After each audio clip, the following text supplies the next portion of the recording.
Guys welcome to exams with MS YouTube channel. वार्षिक परीक्षा 2023 विज्ञान कक्षा 9 क्लास 9th साइंस का पेपर आज के इस वीडियो में देखने वाले हैं।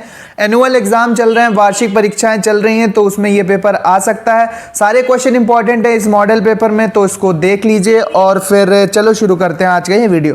3 घंटे 15 मिनट में ये पेपर होगा और 70 नंबर का पेपर है। कोड ए है इसका। सबसे पहले यहाँ पर देख सकते हैं कि 15 मिनट प्रश्न पत्र पढ़ने के लिए हैं। इसके बाद खंड आ में बहुविकल्पीय प्रश्न है जिनके 4 विकल्प दिए गए हैं। सही विकल्प चुनकर अपनी उत्तर पुस्तिका में लिखना है। प्रत्येक खंड 3 उपखंडों का, खा और गा में विभाजित है। सभी प्रश्न अनिवार्य हैं। सभी के निर्धारित अंक प्रश्नों के सम्मुख अंकित हैं। बहुविकल्पीय प्रश्न उपखंड का भौतिक विज्ञान फिजिक्स के सबसे पहले आएंगे प्रश्न बहुविकल्पी, जो कि OMR शीट पर भरना होगा। तो यहाँ पर सबसे पहला प्रश्न आप देख सकते हैं। सबसे पहला जो प्रश्न है, वेग अथवा चाल का मात्रक क्या है? तो वेग अथवा चाल का मात्रक होता है मीटर पर सेकंड। बी वाला ऑप्शन सही है।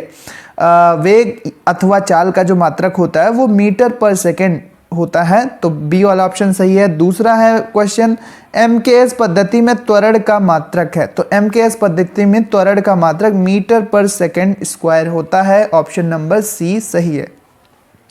इसके बाद अगला क्वेश्चन है, यदि दो राशियों के बीच ग्राफ एक सरल रेखा हो तो दोनों राशियां समानुपाती होती हैं। अगर दो राशियों के बीच का ग्राफ एक सरल रेखा हो तो राशियां समानुपाती होती हैं, मतलब एक राशि का मान बढ़ाने पर दूसरी राशि का भी मान बढ़ जाएगा। इसे कहते हैं समानुपाती संबंध। अगला प्रश्न है, यदि कोई यात्री गतिमान रेलगाड़ी में एक सिक्का उछालता है जो उसके पीछे गिरता है, इसका यह अर्थ है कि रेलगाड़ी की गति। अब ये आप दिमाग से बताना अपने दोस्तों, अपनी आपको बुद्धि लगानी है कि गाड़ी त्वरित है, एक समान है, अवमंदित है या वृत्ताकार पथ पर अनुदिश है। इसको दोस्तों फिजिक्स का बहुत अच्छा क्वेश्चन है, इसको कमेंट बॉक्स में जरूर बताना। देखते हैं कितने लोग बता पाते हैं इस प्रश्न को। नेक्स्ट पेज पे चलते हैं। यहाँ पर लिखा हुआ है PTO प्लीज टर्न ओवर। चलो नेक्स्ट पेज पे देखते हैं। यहाँ पर है, वस्तु के जड़त्व की माप क्या है? तो वस्तु के जड़त्व की माप बल होती है। अगला है, वायुमंडल पृथ्वी से जकड़ा हुआ है। वायुमंडल पृथ्वी से जकड़ा हुआ है किसके द्वारा?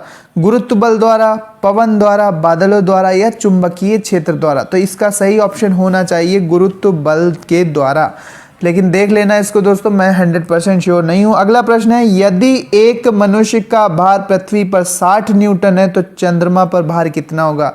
हम जानते हैं चंद्रमा पर G की वैल्यू पृथ्वी पर G की वैल्यू की 1/6 होती है, यानी 6 से भाग देंगे तो 10 न्यूटन हो जाएगा। ठीक है, डी वाला ऑप्शन करेक्ट है। दोस्तों सब्सक्राइब कर लीजिए, बाकी सब्जेक्ट के भी पेपर जल्दी आने वाले हैं, तो एग्जाम्स विद एमएस यूट्यूब को जल्दी से सब्सक्राइब कर लो। बेल आइकन को भी प्रेस कर देना ताकि आप तक नोटिफिकेशंस पहुंचती रहें। रसायन विज्ञान उपखंड खा का ये जो प्रश्न है पहला, निश्चित आकार वाले पदार्थ कहलाते हैं, तो वो ठोस कहलाते हैं। ए वाला ऑप्शन करेक्ट है। दूसरा प्रश्न है, पदार्थ के अणुओं के बीच की दूरी गैसीय अवस्था में अधिकतम होती है। ए वाला सही है। किस ताप पर जल का घनत्व अधिकतम होता है? तो ये होता है 4 डिग्री सेल्सियस पर जल का घनत्व अधिकतम होता है।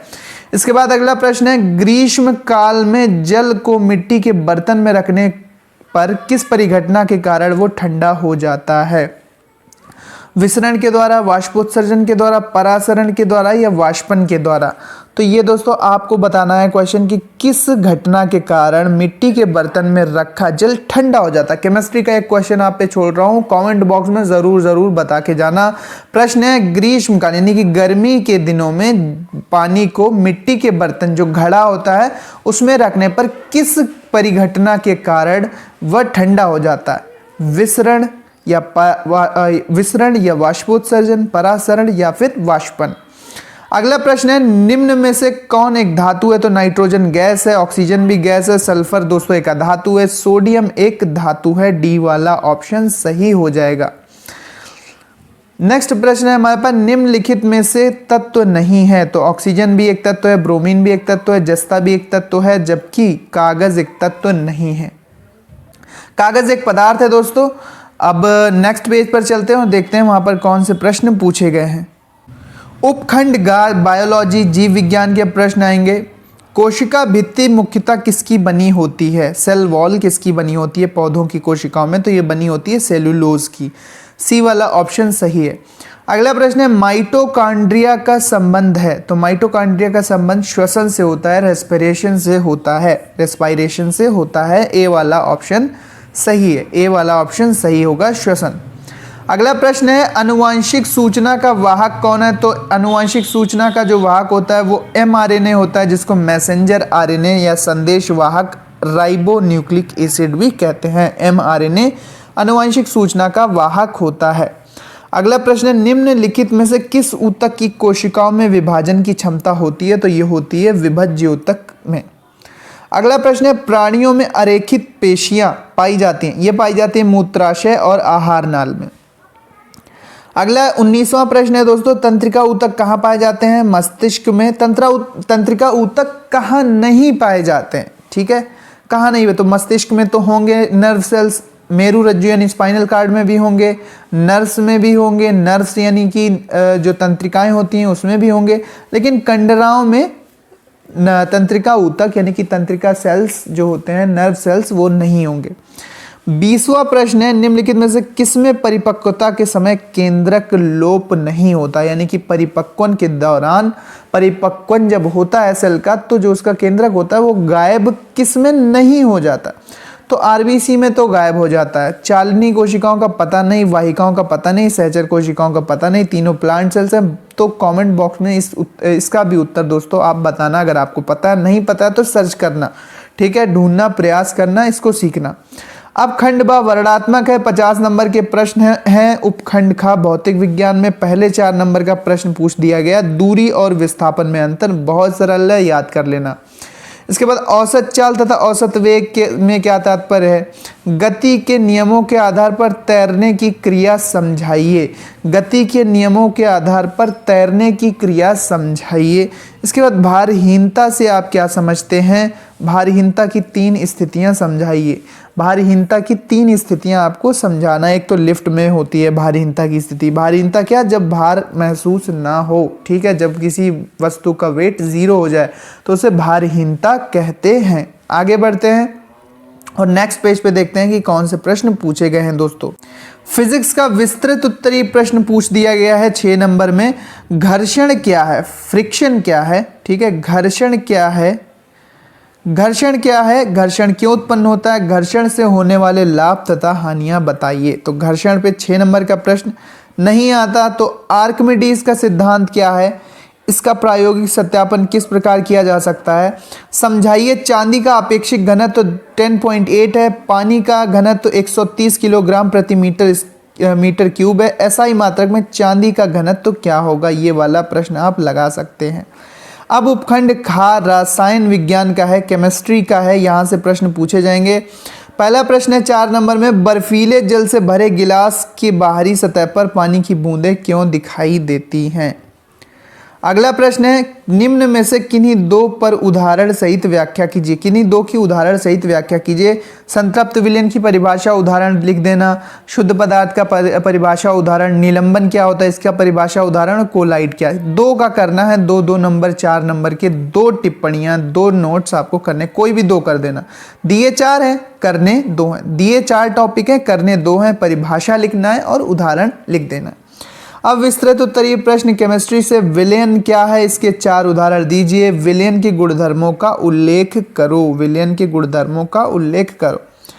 नहीं आता विलयन तो अथवा में क्वेश्चन है, या तो ये करो या फिर ये करो। वाष्पीकरण से क्या समझते हो, वाष्पीकरण को प्रभावित करने वाले कारकों के बारे में बताइए। वाष्पन और क्वथन में क्या अंतर है, स्पष्ट कीजिए। वाष्पन और क्वथन में क्या अंतर है, स्पष्ट कीजिए। अभी तक सब्सक्राइब नहीं किया दोस्तों, सब्सक्राइब ज़रूर कर लेना, बाकी भी पेपर जल्दी आने वाले हैं। तो उपखंड गा बायोलॉजी जीव विज्ञान, पहला प्रश्न 4 नंबर का है। CO2 तथा पानी जैसे पदार्थ कोशिका के अंदर तथा बाहर कैसे जाते हैं, समझाइए। CO2 तथा पानी जैसे पदार्थ कोशिका के अंदर तथा बाहर कैसे जाते हैं, ये समझाना है। मृदा प्रदूषण से आप क्या समझते हैं, मृदा प्रदूषण। सॉइल पोल्यूशन से आप क्या समझते हैं, मृदा प्रदूषण। मृदा प्रदूषण से उत्पन्न करने वाले कारकों को सूचीबद्ध कीजिए, यानी कि मृदा प्रदूषण को कौन से वो कारक हैं जो कि मृदा प्रदूषण उत्पन्न करते हैं। इसके बाद फ्लोएम तथा जाइलम में अंतर लिखिए। फ्लोएम तथा जाइलम में अंतर लिखिए, ये रहा प्रश्न। एक सेकेंड, फ्लोएम तथा जाइलम में अंतर लिखिए, प्रश्न संख्या 10, ये भी 4 नंबर का है। तो ये 3 प्रश्न लघु उत्तरीय आपसे हर उपखंड में पूछे जाएंगे, केमिस्ट्री में भी, फिजिक्स में भी और बायो में भी। विस्तृत उत्तरीय प्रश्न 1 पूछा गया है बायो में, गुणसूत्र किसे कहते हैं? गुणसूत्र की संरचना अथवा कार्यों का, संरचना एवं कार्यों का वर्णन करो। गुणसूत्र किसे कहते हैं? गुणसूत्र की संरचना एवं कार्यों का वर्णन करो। 6 नंबर का प्रश्न नहीं आता है तो ऊतक किसे कहते हैं? सरल स्थायी पादप ऊतकों, सरल स्थायी पादप ऊतकों की संरचना तथा कार्यों का संक्षिप्त वर्णन कीजिए। सरल स्थायी पादप ऊतकों की संरचना तथा कार्यों का संक्षिप्त वर्णन कीजिए। तो ये पूरा पेपर था क्लास 9th साइंस का। दोस्तों इसका पीडीएफ आपको टेलीग्राम चैनल पर मिल जाएगा। एक और इम्पॉर्टेंट बात कि ये मॉडल पेपर की तरह इसको दोस्तों ट्रीट करना। ये पेपर आपके कॉलेज में आ भी सकता है और नहीं भी आ सकता है। हो सकता है कि इसके कुछ प्रश्न आपके विद्यालय में पूछे जाएं, हो सकता है इसके ज़्यादातर प्रश्न आपके पेपर में आ जाएं, और ये भी हो सकता है कि ये पूरा पेपर भी आपके कॉलेज में आ जाए। लेकिन है ये मॉडल पेपर, इसको सॉल्व करके जाना तो आपकी तैयारी बेहतर हो जाएगी। बस ये मत समझना कि पेपर यही आ जाए तो मेरा काम हो जाए, बस इतना ही पढ़ना पड़े, ऐसा नहीं है। बस इससे आप अपनी प्रैक्टिस कर सकते हो और अपनी तैयारी को अच्छा बना सकते हो। उम्मीद करते हैं वीडियो पसंद आया होगा। टेलीग्राम का लिंक डिस्क्रिप्शन में है, जाओ वहाँ पर ज्वाइन कर लेना। ये सारे पेपर आपको मिल रहे हैं वहाँ पर, ये सारे पेपर आपको टेलीग्राम चैनल पर मिल जाएंगे। लिंक डिस्क्रिप्शन में है, जाओ जल्दी से और टेलीग्राम को ज्वाइन करो। Thanks for watching and listening me. दोस्तों यूट्यूब पर मिलते हैं हम @exams-with-ms यूट्यूब चैनल, ये रहा यूज़र नेम।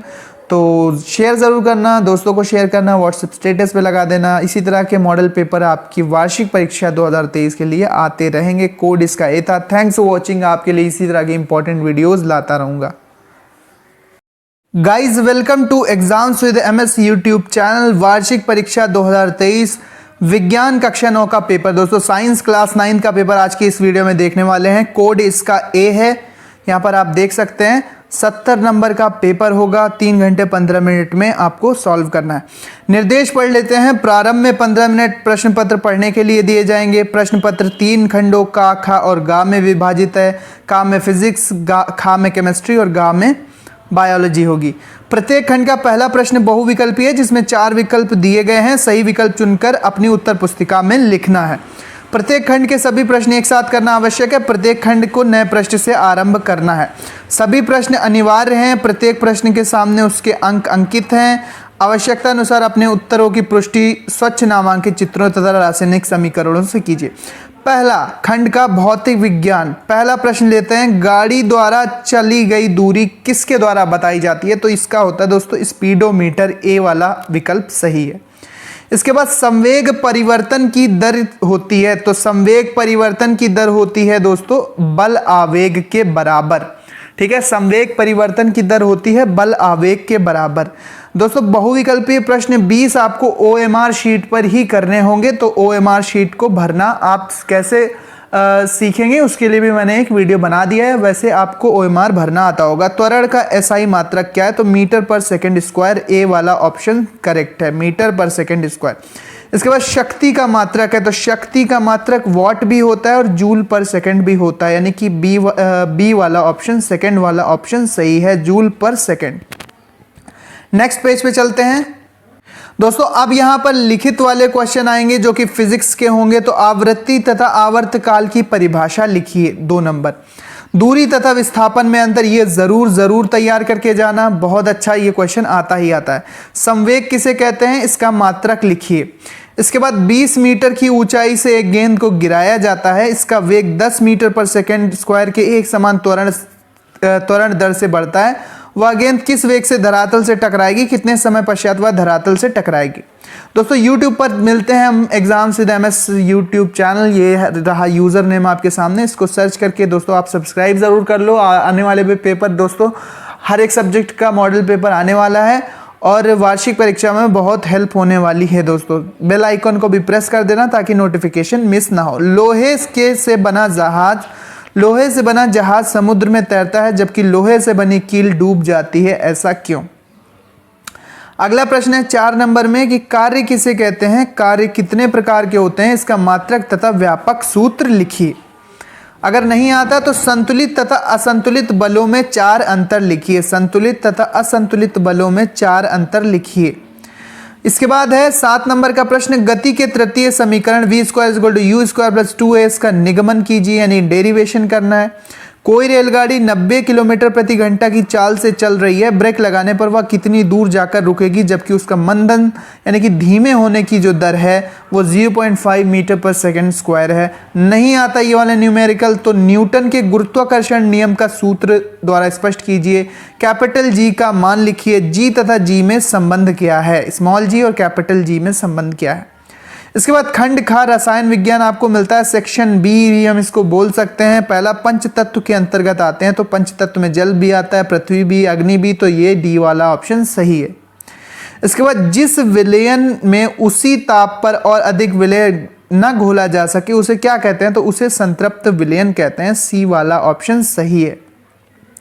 अगला है इलेक्ट्रॉन की खोज किसने की थी, तो जे टॉमसन ने की थी, ए वाला है। प्रोटॉन की खोज रदरफोर्ड और मोजले ने की थी और चैडविक ने न्यूट्रॉन की खोज की थी, तो ए वाला ऑप्शन सही है। इलेक्ट्रॉन की खोज जे टॉमसन ने की थी। अब दोस्तों कॉपी पर लिखने वाले केमिस्ट्री के प्रश्न, इलेक्ट्रॉन तथा प्रोटॉन की खोज किसने की, तो इलेक्ट्रॉन की जे टॉमसन ने, प्रोटॉन की रदरफोर्ड ने की थी। परमाणु तथा आयन में 2 अंतर लिखिए, यह प्रश्न पूछा गया। परमाणु तथा आयन में 2 अंतर लिखिए। H2SO4 का आणविक द्रव्यमान ज्ञात कीजिए। H2SO4 का आणविक द्रव्यमान या अणुभार निकालना है, तो इसका 2 हो जाएगा। 2 हाइड्रोजन है, 1 होता है, इसका 32 यहाँ पर रख लो और ऑक्सीजन 16 चक्कू 64, तो इसको जोड़ दोगे कितना हो जाएगा 64 और 34। 64 और 34 को जब आप जोड़ोगे तो यहाँ पर 98 आ जाएगा, ठीक है। तो H2SO4 का अणुभार कितना आ जाएगा, आणविक द्रव्यमान 98 आ जाएगा, ठीक है।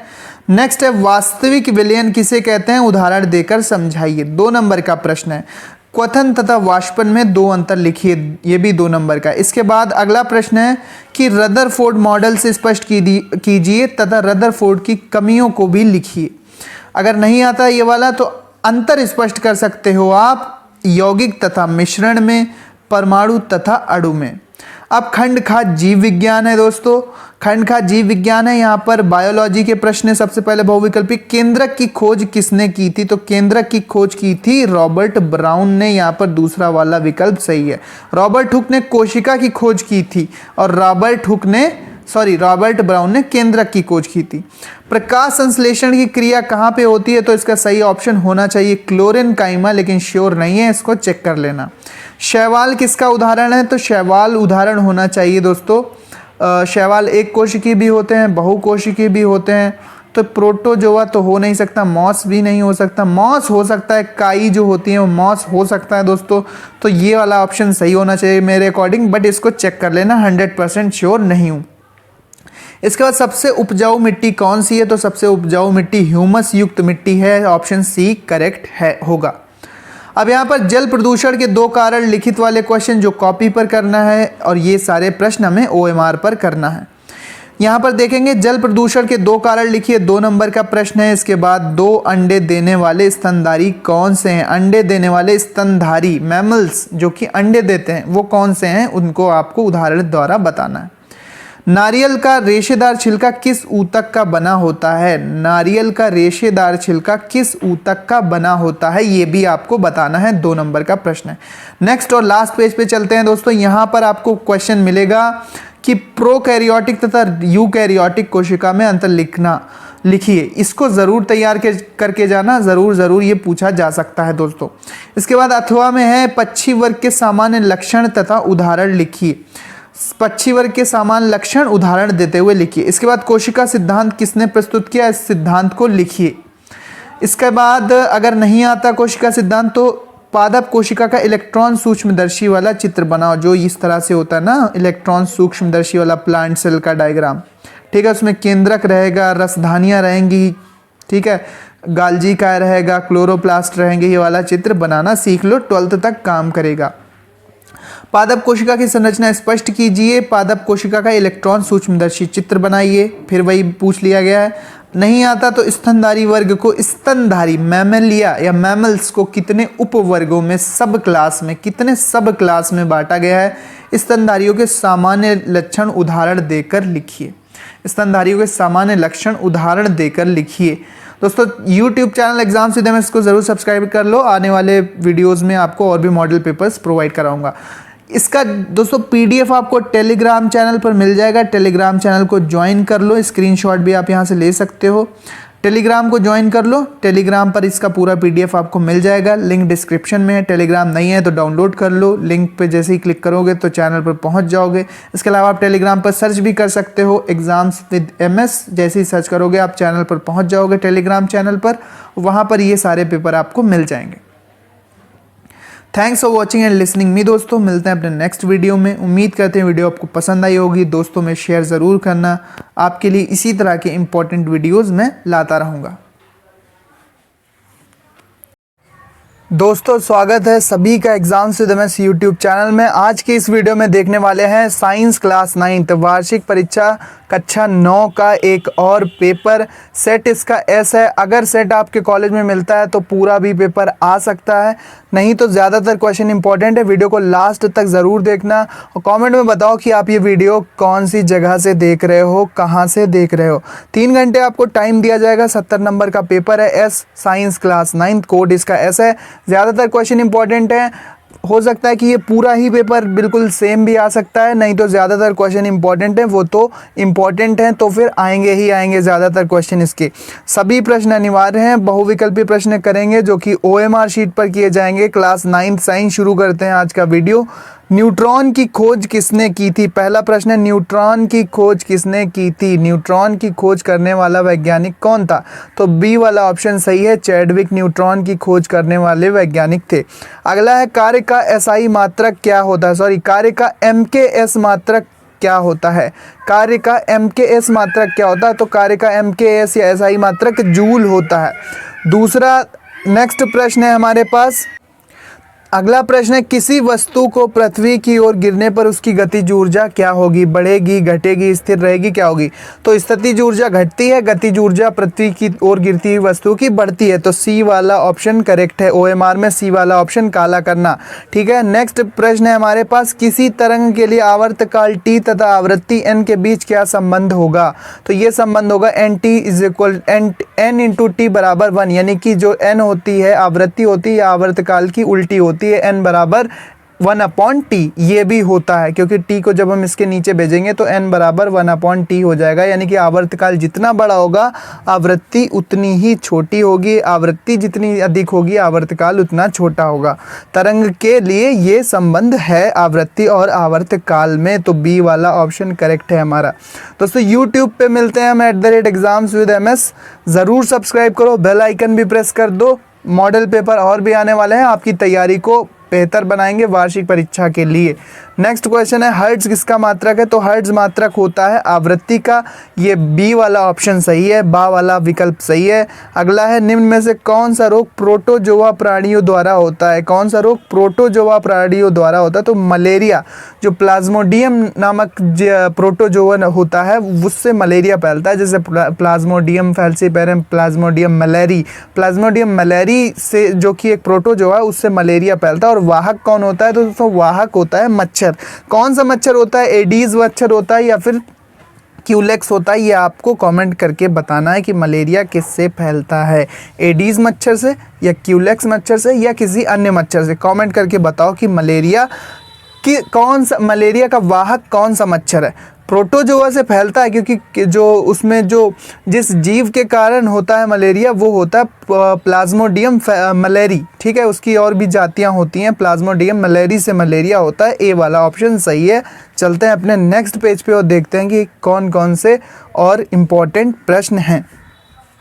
तो पोलियो का संक्रमण किससे होता है? तो पोलियो का संक्रमण यहाँ पे पूछा गया। तो पोलियो का जो संक्रमण होता है वो रोगी के संपर्क में आने, खांसने, छींकने से जो ड्रॉपलेट्स निकलती हैं, यानी कि जो बूंदें निकलती हैं, स्मॉल स्मॉल ड्रॉपलेट्स उनको बोलेंगे, तो वायु के माध्यम से अगर वो दूसरे व्यक्ति तक पहुंचती हैं तो उससे पोलियो का संक्रमण हो सकता है। असुरक्षित यौन संबंध से इसका कोई मतलब नहीं, संक्रमित भोजन और पेयजल से नहीं है, पागल कुत्ते के काटने से रेबीज फैलता है, तो वायु इसका सही विकल्प होना चाहिए। अगला है वायुमंडल में मिलने वाली ऑक्सीजन के दो रूप कौन से हैं? तो वायुमंडल में मिलने वाली ऑक्सीजन के दो रूप हैं, ओजोन तथा ऑक्सीजन, ओजोन तथा ऑक्सीजन।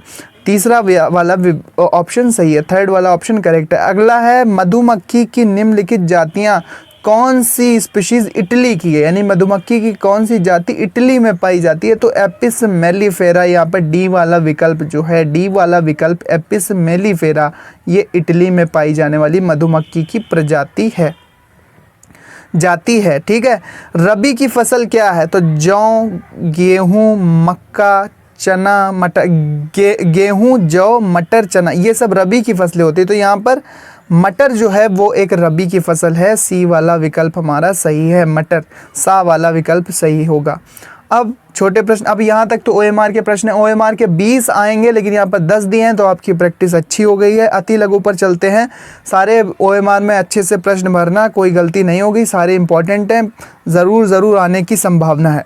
इलेक्ट्रॉन के लिए आवेश बटे द्रव्यमान E/m की गणना किसने की थी? तो मिलिकन नामक वैज्ञानिक ने E/m यानी किसी इलेक्ट्रॉन का आवेश को उसके द्रव्यमान से भाग दिया और एक रेशियो निकाला, तो उसे मिलिकन नामक वैज्ञानिक ने किया था। यह अनुपात मिलिकन नामक वैज्ञानिक ने ज्ञात किया था। और यह अनुपात कितना होता है ज़रा बताओ कमेंट बॉक्स में अगर आपको पता है तो।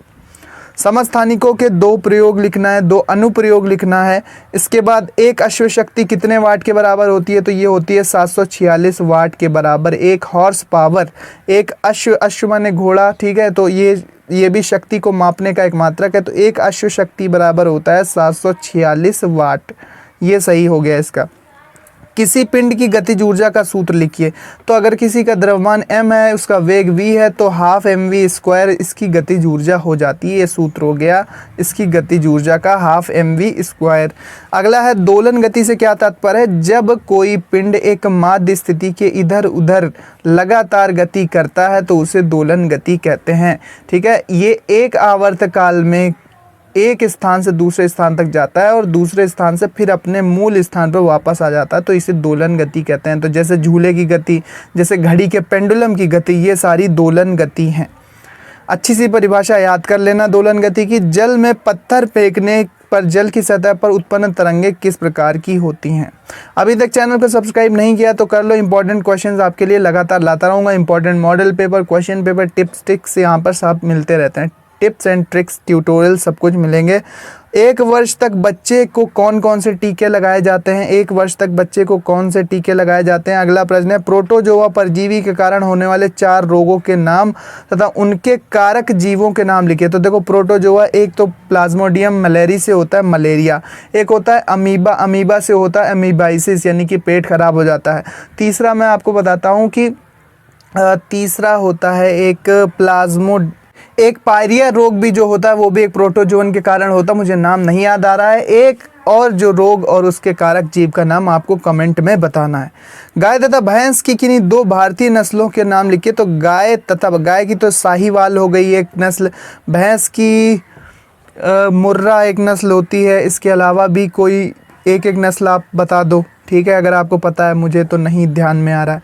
तो भारतीय नस्लों के 2 नाम बताना। गाय तो साहीवाल हो गई, इसके बाद खेरीगढ़ गाय होती है, साहीवाल गाय होती है, ठीक है, भैंस होती है मुर्रा एक भैंस होती है। इसके अलावा जो भी हो उसको कमेंट में ज़रूर बताना अगर पता है तुम्हें।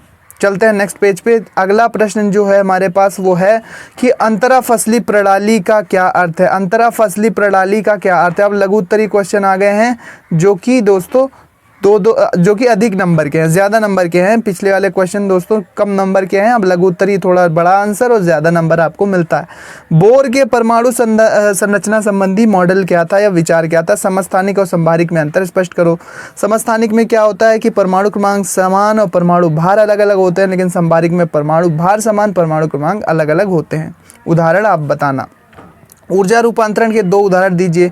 तो गतिज ऊर्जा स्थितिज ऊर्जा में बदल सकती है, जैसे कि गुलेल मान लो, तो इससे स्थितिज ऊर्जा पत्थर को जब रबर में खींच लेते हैं तो इसकी जो स्थितिज ऊर्जा होती है वो गतिज ऊर्जा में बदल जाती है जब हम रबर को रिलीज़ करते हैं। दूसरा एक रूपांतरण समझ लो कि जो वैद्युत ऊर्जा होती है वो प्रकाश ऊर्जा में बदल जाती है विद्युत बल्ब के द्वारा। जो बल्ब हम जलाते हैं, CFL जलाते हैं, उसमें जो विद्युत ऊर्जा होती है, जो करंट जाता है वो बदल जाता है प्रकाश ऊर्जा में। इसके अलावा जो लाउड स्पीकर है, लाउड स्पीकर से जो हमारी विद्युत ऊर्जा है वो ध्वनि ऊर्जा में बदल जाती है। इसके अलावा मोमबत्ती है, उसमें जो रासायनिक ऊर्जा होती है मोम में, वो प्रकाश ऊर्जा में बदल जाती है। तो ये सारे ऊर्जा के रूपांतरण के उदाहरण हैं।